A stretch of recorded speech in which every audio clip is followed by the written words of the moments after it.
I have an image for you guys while I was shuffling the cards, and what I saw was it's like a night scene at the there's like a bog, and so there's like a full moon in the sky and stars, and there's this marshy area, and there's a bog, and the bog is like greenish, and it seems like it's enchanted water. That's what it seems like to me.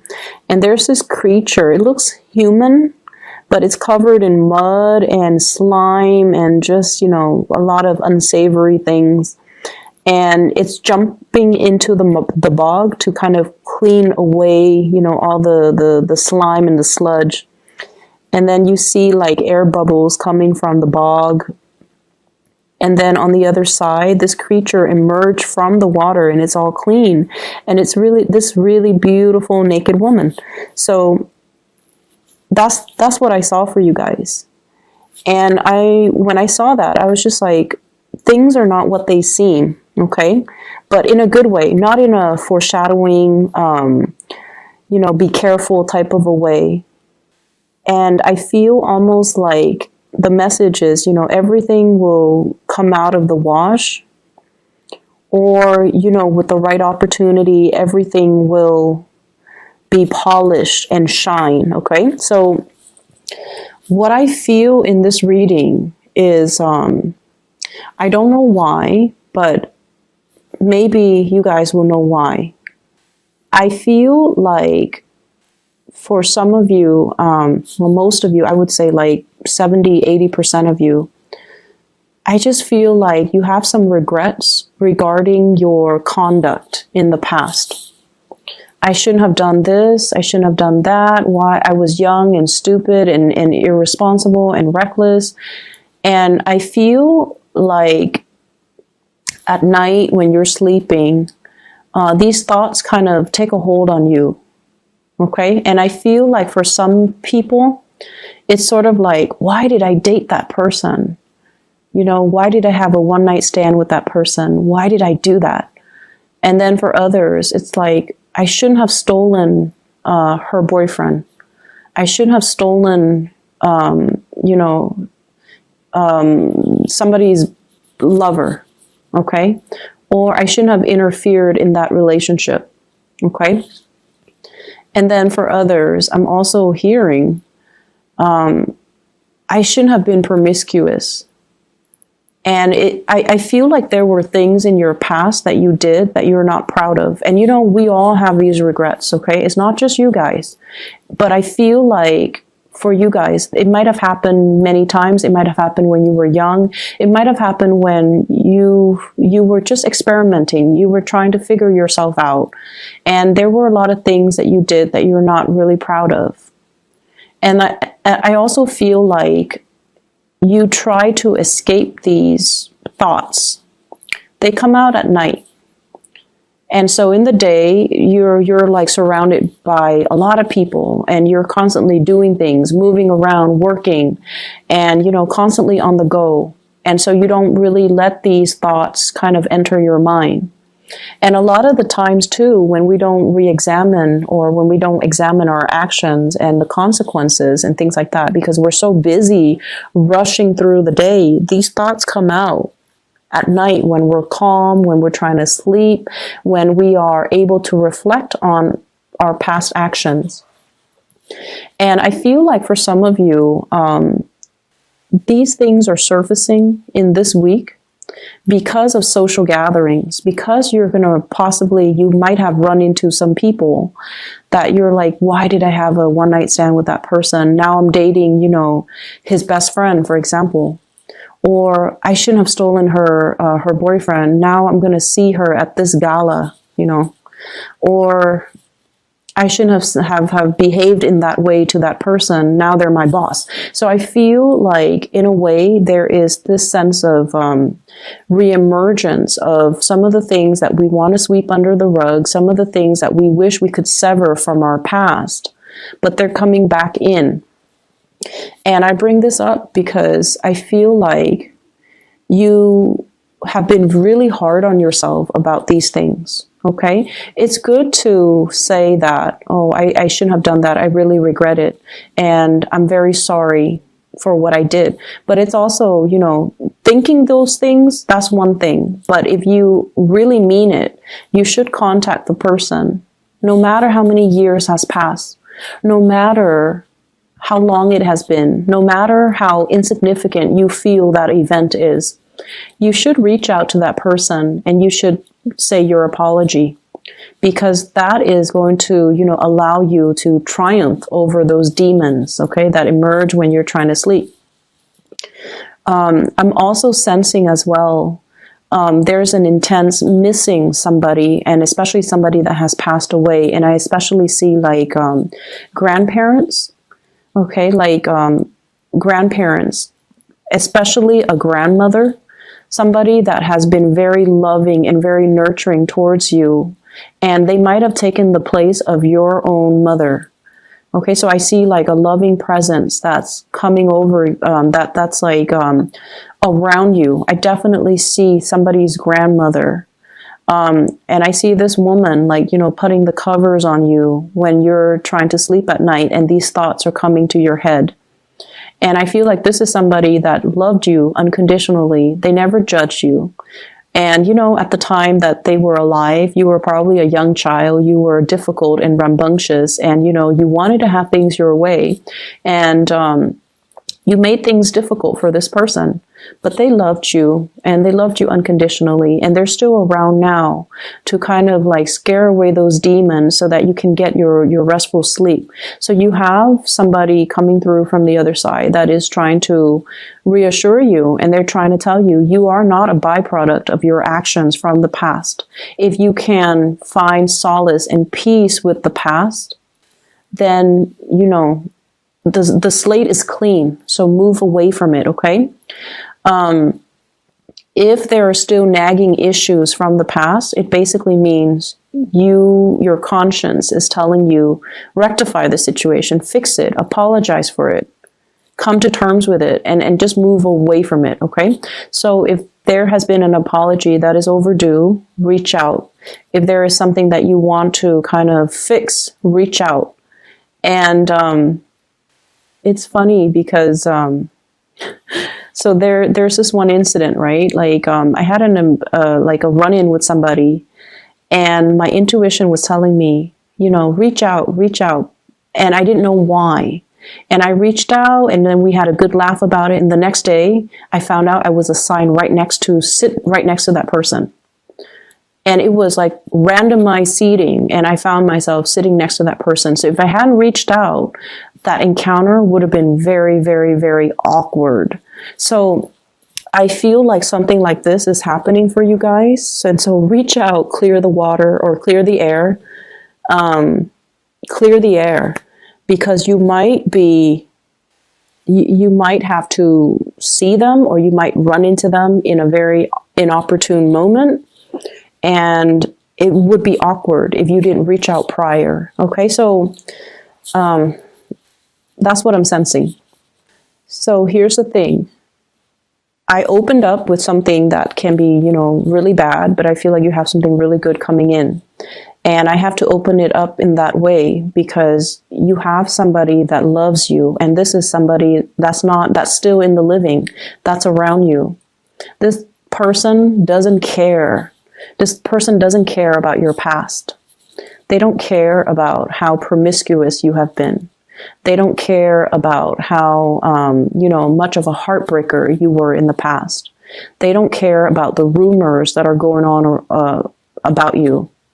They don't care about what anybody says. They care about their heart, and their heart tells them that they're in love with you. Okay, so what you have here is the Knight of Cups. And this is somebody that's coming towards you to offer love. They don't care. And we have the Ten of Pentacles. They want to build a future with you. They see you as you are now. And so you could be this bog monster covered in mud with, leprosy on your skin. Once you dive deep into that water Diving deep into that bog is really uncomfortable because it's emotional things, debris and, mud and just gunk that we had to clear out of our system. Once you emerge on the other side, you come out clean. And this is what the person sees. They don't care about your past. They don't care about all the things that you have had to do to get you to this point. They want to build a future with you. They want to build a family with you. And they only see you as your shiny best as you are now. And I almost feel like you think it's too good to be true. Like, how could this person love me? I'm so broken. I'm so damaged. I've been through so much. How could they still be around?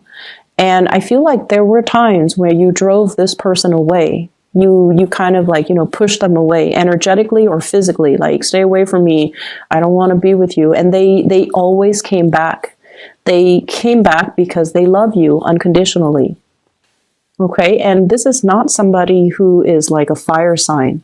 This is somebody who's quite shy. They are quite fearful of rejection, but over and over and over again. They listened to their heart and they kept coming back. They're going to be around no matter what, so you might as well accept them, okay? I honestly feel like whoever is watching you from the other side is bringing this person or has brought this person into your life because they want you to experience unconditional love. And I feel like the only barrier is you're not feeling worthy because you have these ghosts from the past that are haunting you. You have behaviors and things that you have done in the past that you are not proud of.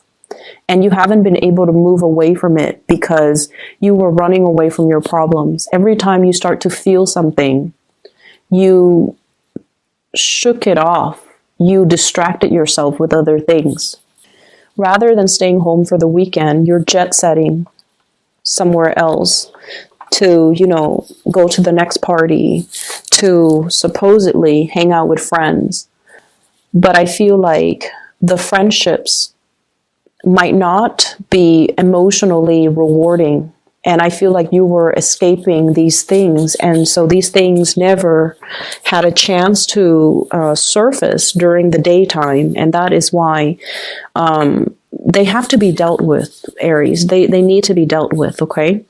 Say your piece, let it go, and don't let it become a part of you, and don't let your self-worth or, your identity be defined by these things, okay? And I honestly feel like you have been forgiven, okay? The person that you have done these things to, or, obviously this is not going to apply for all Aries, but the person that you have done these things to, or the person that saw you at your worst, they're a lot more caught up in themselves and their lives and their progression that this is a very minor, insignificant event.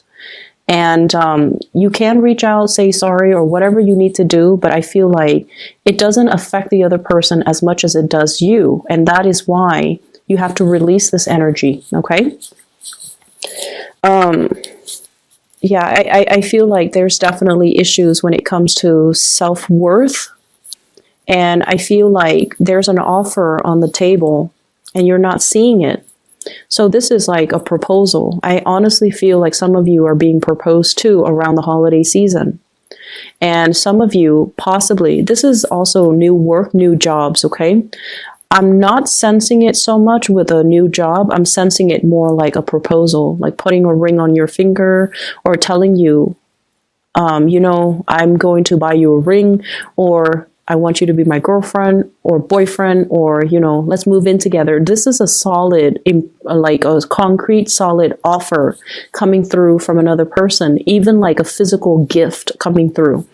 But either way, somebody really loves you unconditionally. And I feel like it's like this, the Empress in the reverse, self-image issues, self-doubt, self-confidence, a dip in self-confidence, and somebody is giving you this and you're like, I'm not deserving of it, and you might not trust it. And so the only thing that's standing in the way of accepting it is definitely you. Okay. And then on a lighter note, I definitely feel like some of you are in a relationship and there's somebody who is really eyeing you, but you're already in a relationship. And they're going to make their intentions known. And for whatever reason, they know you're in a relationship, but they're still pursuing you. And I don't feel like you guys are tempted, like to, cheat or get out of your relationship to be with this person. But I feel like this person sees in you some amazing qualities. And so I feel like, you should be flattered and you should understand why they are interested in you, why they are attracted to you. Okay. So I feel like for this week in general, there are the demons, but there are a lot of good things, good things coming in, people showing their appreciation, gifts, and things like that. I see some of you buying a really, really big, expensive gift for somebody, especially like a mother, parents, mom, dad. I especially see mothers. And this is somebody that, there might have been some difficulties in that relationship. And I feel like the gifts doesn't mean that much to the person. It's more like the gesture. And they would even appreciate it more if you just spent the time with them. So if you are short on time and you're just like, Mom, Dad, I'm giving you this, I feel like they actually want to spend more time with you. They don't care about the gifts. They would rather that you stay, have dinner with them, stay the night, hang out with them in the morning before you go. That's what I'm sensing. And I feel like you might be compensating by buying them like a really expensive gift because to you, it shows, your intentions when in fact they're looking for time. They're looking for, they're looking for more of that emotional investment. Okay. I'm also sensing as well for those of you who are parents, who have children, definitely don't compensate with gift giving, with, spending quality time. I don't see that a lot with Aries, with fire signs in general. When it comes to parenting, you guys are really good parents. But I definitely feel like it might, be for like 20% of you. Where there's compensation. And I feel like the time spent together will mean a lot more. Or at least, not buying them physical things, but buying them an experience. So for example, taking a trip somewhere that they've never been so that they can marvel at the world that's out there. That will go a long way. Some of us don't have the luxury and some of us don't have the time. But I feel like, if you save up and if you plan it out, that would mean a lot more, okay, to that parent or to that child. And I feel like if you're stressed out about it, that's one of the ways in which you can kind of plan out your next trip or plan out, the gift giving aspect. So what I'm feeling here as well is I feel like there was definitely a relationship from the past that you had a very strong bond with one another. Okay, so this is like a serious karmic relationship, and it taught you a lot about unconditional love. Okay, so the purpose of that relationship was teaching you about unconditional love, teaching you to stop kind of like I'm right and you're not, like stop being the right person in the relationship, possibly even like dealing with control issues. Dealing with jealousy as well. It's mellowed you out. So that relationship needed to happen because it mellowed you out. It taught you how to love unconditionally. It taught you to learn to compromise. And it's also taught you that we kind of have to let the other person be. Okay, so I definitely feel a past relationship where the two of you were very, very different from each other. I do see a lot of interracial couples. I do see a lot of people who were dating somebody that is either really a lot younger or a lot older. So there's definitely, differences between the in that couple. And because of it, it created a lot of rifts. Like one person was ready to settle down, the other person was still young and not ready. Whereas one person is like culturally like this, the other person is different. So I felt like there were a lot of issues in that relationship. It was very exciting. It was very thrilling, and it taught you a lot. But for whatever reason, it had to end because it was only a karmic relationship to allow you to grow so that you can be perfect for the next person. And I feel like you have a new person coming into the picture, and it looks really good. And so you kind of need to come to terms with your past and don't allow that to define you, okay? Move away from it.